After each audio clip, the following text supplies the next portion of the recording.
Hello दोस्तों, आप देख रहे हैं डी कोड इंडियन। और आज की इस वीडियो में हम बात करने वाले हैं सरकार के द्वारा जो third party motor insurance premiums rate को प्रपोज किया गया है उसके बारे में वित्तीय वर्ष 2023-24 के लिए। तो चलिए शुरू करते हैं। सबसे पहले तो यहाँ पे 20 जून को भारत सरकार के द्वारा नया premium rate third party motor insurance के लिए प्रपोज किया गया। अलग अलग व्हीकल की कैटेगरी के लिए, टू व्हीलर्स के लिए, पैसेंजर कार्स के लिए, कमर्शियल व्हीकल्स के लिए। और ये जो प्रीमियम रेट्स यहाँ पे प्रपोज किया गया है वो the draft motor third party premium and liability rules for the financial year 23-24 के अंतर्गत प्रपोज किया गया है। देखिए, आपको पता होगा कि हर साल भारत सरकार क्या करती है, थर्ड पार्टी मोटर इंश्योरेंस के लिए हम जो प्रीमियम पे करते हैं उसको रिन्यूअल कराने के लिए, तो उसमें बदलाव लाती है। और ये बदलाव लाया जाता है IRDAI यानी कि insurance regulatory and development authority of India के द्वारा। तो कितना प्रीमियम रेट यहाँ पे प्रपोज किया गया है अलग अलग व्हीकल की कैटेगरी के लिए, उसके बारे में जानने से पहले थोड़ा सा हम ये समझ लेते हैं कि first party, second party, third party ये सब होता क्या है। बेसिकली देखिए, अगर आप अपनी गाड़ी का इंश्योरेंस करवा रहे हैं तो आप यहाँ पे फर्स्ट पार्टी कहलाएंगे। इसके बाद जिस भी इंश्योरेंस कंपनी से आप अपनी गाड़ी का इंश्योरेंस करवा रहे हैं वो इंश्योरेंस कंपनी यहाँ पे सेकंड पार्टी कहलाती है। और थर्ड पार्टी बेसिकली ऐसा व्यक्ति कहलाता है जिसको आपने गाड़ी चलाने के समय कुछ नुकसान कर दिया। आप गाड़ी चला रहे हैं और सामने वाले व्यक्ति का एक्सीडेंट हो गया तो वो सामने वाला व्यक्ति यहाँ पे थर्ड पार्टी कहलाता है। अब थर्ड पार्टी इंश्योरेंस क्या होता है? थर्ड पार्टी इंश्योरेंस के अंतर्गत जो इंश्योरेंस कंपनी रहती है वो उस थर्ड पार्टी को जो भी नुकसान होता है उसको कवर करती है और यही थर्ड पार्टी इंश्योरेंस कहलाता है। बेसिकली इसके अंतर्गत क्या क्या कवर होता है, तो किसी की बॉडी में कुछ इंजरी आ गया तो वो यहाँ पे कवर होता है, किसी का डेथ हो गया, किसी का आपने प्रॉपर्टी डैमेज कर दिया गाड़ी चलाते समय, तो ये सारा चीज़ थर्ड पार्टी इंश्योरेंस के अंतर्गत कवर होता है। नाउ अब हमारे देश में अगर हम बात करें तो ये जो थर्ड पार्टी इंश्योरेंस है वो मैंडेटरी है। अगर आप रोड पे गाड़ी चला रहे हैं, मोटर व्हीकल चला रहे हैं, तो मोटर व्हीकल एक्ट 1988 के अंतर्गत आपकी गाड़ी का थर्ड पार्टी इंश्योरेंस होना चाहिए।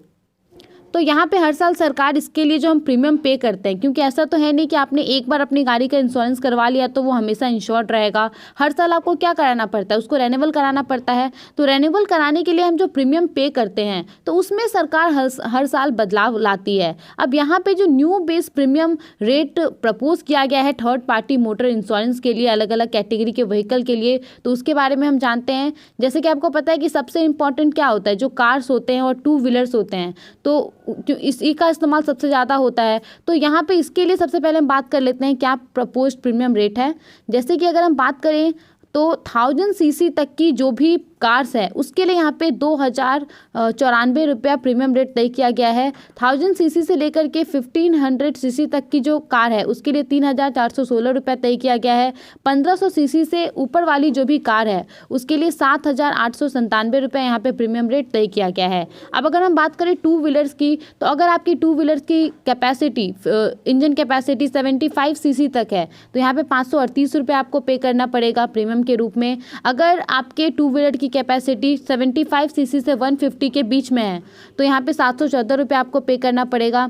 अगर 150 सीसी से 350 सीसी के बीच में आपकी टू व्हीलर है तो 1366 रुपये पे करना पड़ेगा। और 350 सीसी से ऊपर वाली जितनी भी टू व्हीलर्स है उसको यहाँ पे 2804 रुपये पे करना पड़ेगा। तो ये तो कार्स और टू व्हीलर्स के बारे में हमने बात कर लिया। इसके बाद अगर हम बात करें गुड्स कैरिंग कमर्शियल व्हीकल्स के बारे में, जो गुड्स को कैरी करते हैं जैसे कि ट्रक वगैरह, तो यहाँ पे उनकी जो कैपेसिटी होती है, कितना वो लोड कर सकते हैं, उसके हिसाब से प्रीमियम यहाँ पे किया जाता है। जैसे कि अगर कोई गुड्स कैरिंग कमर्शियल व्हीकल है जिसकी माल ढोने की कैपेसिटी 7500 किलोग्राम है तो यहाँ पे उसको 16,049 रुपये प्रीमियम के रूप में पे करना पड़ेगा। इसके बाद वैसे कमर्शियल व्हीकल जिसकी माल ढोने की कैपेसिटी 40,000 किलोग्राम से ऊपर है तो यहाँ पे उसको 27,000 से लेकर के 44,000 के बीच में जो प्रीमियम रेट है वो पे करना पड़ेगा। इसके अलावा गुड्स कैरिंग मोटराइज्ड 3 व्हीलर्स जो होते हैं और मोटराइज्ड पैडल साइकिल्स जो होते हैं उसके लिए 4,492 रुपये पे किया गया है। इन सब के अलावा जो battery based good carrying commercial vehicles होते हैं उनकी भी कैपेसिटी के हिसाब से, माल ढोने की क्षमता के हिसाब से यहाँ पे प्रीमियम रेट तय किया गया है। आप चाहें तो इसे पॉज करके देख सकते हैं।